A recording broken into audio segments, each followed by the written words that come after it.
Okay guys, part 3 na po tayo ng ating Digos to Tacorong vlog. This time, from the portion of Makilala all the way to Sibsib to Lunan. So, nakita natin ito sa part 2, Cotabato Road, turn left tayo. So, going na po tayo ng Makilala, Tacorong, Isulan Road. So, recap, dumaan na po tayo dito sa kanilang pinakabibo na lugar sa Makilala, which is yung public market. So dyan po dati yung bus terminal. So may plano po ang municipal government ng Makilala na ilipat po yung terminal doon mismo sa Digos Cotabato Highway. So ayan, malampas lang po natin ng palengke. Mapapansin niyo guys, yung kalsada biglang pumayat. So naging 2 lanes na lang po. So sa Lubungan 1 lane. Dito lang po yan sa area na yan mga guys. Baka siguro inaayos pa po yung road right of way for the expansion ng kalsada, ano, para at par doon sa unahan na 4 lanes. Meron pa nga sa kalsada na yan 6 lanes eh. So abangan nyo na lang po sa video na yan mga guys. So bear with me guys ha. Mula Poblacion Makilala going to this section, hindi ko masyado familiar yung ibang mga lugar dito guys, yung mga barangay dito, ano. Shout out nga pala kay Ma'am Donna de la Cruz, yung kaklase ko. I think ano na po siya yata, board member dyan sa kanilang lugar sa Cotabato. Nung election narinig ko nanalo po siya eh. So wala na ako masyadong balita sa kanya sa FB. So ayan po yung straighta na yan. Nandito na tayo sa barangay San Vicente, Makilala. Parte pa rin ng North Cotabato. So guys, bigyan ko kayo ng idea.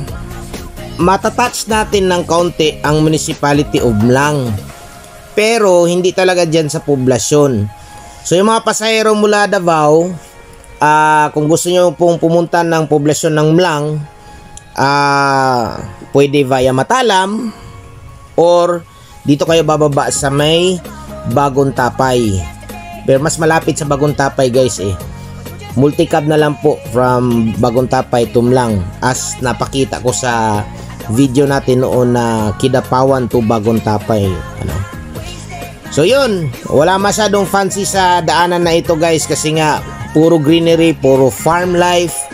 As you can see on your left, maraming mga klaseng mga puno, especially rubber trees at saka fruit trees for that matter. At meron na naman po tayong na-encounter na ahonan mga guys. So ito guys yung hudyat na malapit na po tayo sa barangay ng Nueva Vida sa Mlang, North Cotabato. So shout out sa mga taga barangay Nueva Vida. Ingat po kayo palagi sa inyong mga biyahe. Good vibes tayo dyan mga guys. O nga pala, tuwing nadadaanan ko itong lugar na ito guys, may nakita akong parang public school yata, I don't know if elementary or high school. Kawawa yung sinapit nun, badly damaged po siya ng earthquake. And surprisingly yung eskwelahan na yun, maraming nagiging bus stop siya. Marami yata nakatira po doon sa, I think sa in front nung eskwelahan na yun guys, na condemned na po sa ngayon kasi totally damaged na po siya sa lindol. So guys, kung may dala po kayong private na sasakyan or any vehicle for that matter at bumiyahe kayo dito, ingat po kayo palagi dito sa daanan na ito. Itong zigzaga na to kasi noted na accident prone area po ito. Check your brakes, check your engine, check yourself. Ingat po palagi, maging alerto po kasi may naririnig na akong mga stories sa mga truck na karoon ng aksidente, mga ganyan, o kung hindi man nabe-breakdown sa daan. At saka medyo nakakahambalang ba kasi hilly portion siya ng ating biyahe going to Tacorong City. So yun po, Dalawang bus company lang po ang bumabiyahe dito guys ha. Yellow Bus at saka Grand Courier. Usually ang Grand Courier umaalis ng Davao 2 AM. Ang last trip yata nila mga alas 4:45. Kasi tatatlong bus lang po yan. Shout out kay Sir Jim Matalam. Sana dumami pa po yung mga bus niya.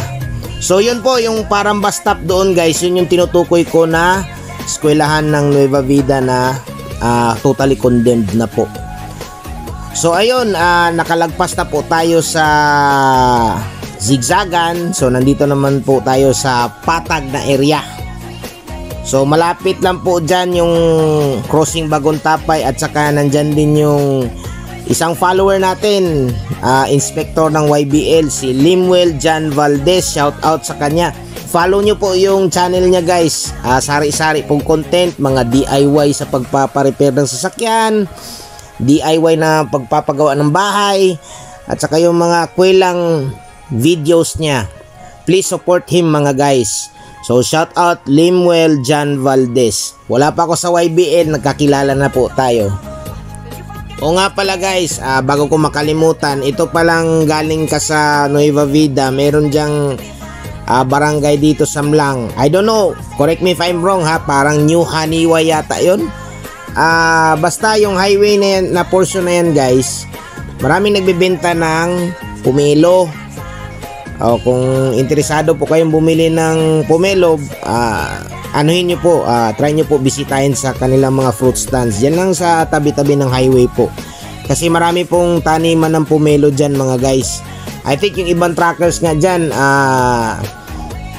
yan yung pangarga nila papunta ng Maynila. Pomelo, aside sa saging. So ayan, nakikita nyo guys ha, Samlang ito.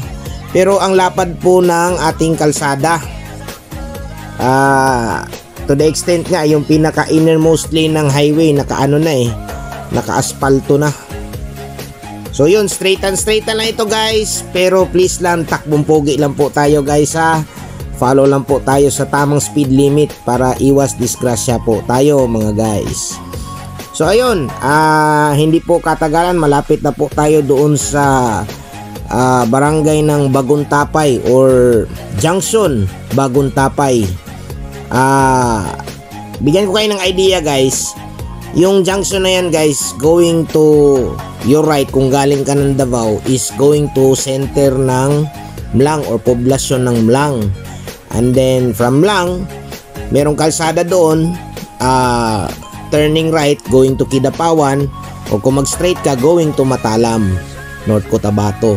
I think doon din yata yung yung Cotabato Sugar Central. If not mistaken, sa Barangay Kilada daw. Hindi ako masyado familiar doon sa Matalam guys kasi hindi pa ako nakalibot doon. Hindi pa nauso ang vlog, twice pa lang po ako nakapunta doon mga guys.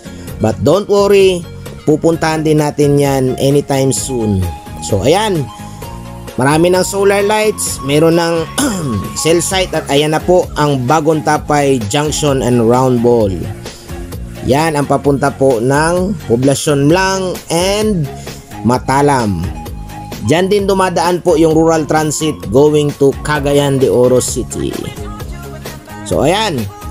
Pero hindi yan yung sentro ng Bagong Tapay guys. Ito po yung pinakasentro ng barangay ng Bagong Tapay.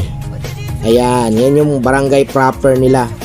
Kung iisipin mo mukha na nga siyang parang third class municipality. Pero barangay lang po yan siya mga guys.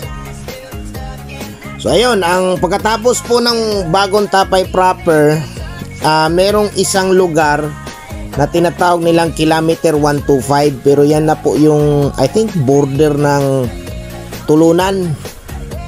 May barangay doon na medyo maraming tao. Yun ang tinatawag nilang KM 125. Ayan na po, nandito tayo sa parte ng Tulunan.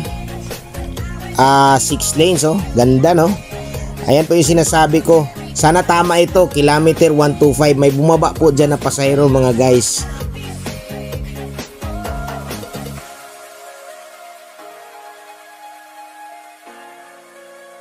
Malapit na po pala tayo guys sa lugar na mahilig sa tatlo. Ano yung tinutukoy ko guys? Tulunan. Ayaw ng isa, ayaw ng dalawa. tulunan. In Bisaya, tulo or tatlo. Hindi, joke lang guys ha, joke lang. So, I'll take it away from here para ang conductor na po mag-announce. Tulunan! Sip-sip, tulunan, sip-sip na. Stay tuned for part 4 guys.